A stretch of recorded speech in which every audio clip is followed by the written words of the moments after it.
নমস্কার বন্ধুরা, আশা করি সকলে খুব ভালো আছো। কবিগুরুর জন্মদিনে ওনার প্রতি শ্রদ্ধা জ্ঞাপন করে আমি ঠাকুরবাড়ির হেসেল থেকে একটি নিরামিষ রান্নার রেসিপি তোমাদের সঙ্গে শেয়ার করলাম, বেগুনের কোরমা।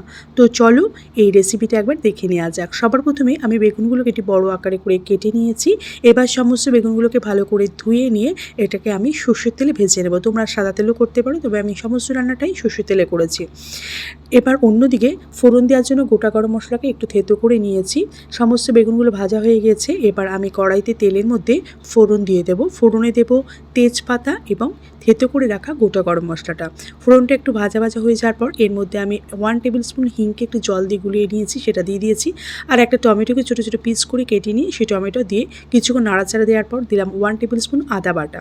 দিয়ে কিছুক্ষণ নাড়াচাড়া দেওয়ার পর এর মধ্যে নুন, হলুদ, লঙ্কার গুঁড়ো এবং সামান্য একটু মিষ্টি আমি এর মধ্যে দিয়ে দিলাম।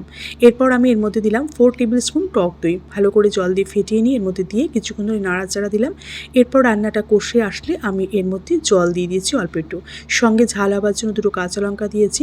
কিছুক্ষণ ধরে ফোটার পর আমি সমস্ত যে ভাজা বেগুনগুলো ছিল আমি এর মধ্যে দিয়ে দিলাম। দিয়ে এবার একটু কষে যাওয়ার পর এর মধ্যে আমি দিয়ে দিলাম ঘি দিয়ে দেব, এবং ঘি দেওয়ার পর এর মধ্যে দেব জয়িত্রী এবং সাজিরে হালকা করে একটু ভেজে নিয়ে গুঁড়ো মশলা করে তার উপরে ছড়িয়ে দিলাম।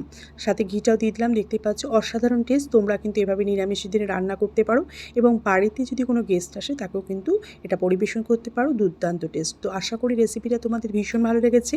কেমন লেগেছে অবশ্যই বানিয়ে আমাকে জানিও। আজ এই পর্যন্তই। আবার দেখা হবে নতুন কোনো রেসিপিকে সাথে নিয়ে। আজকের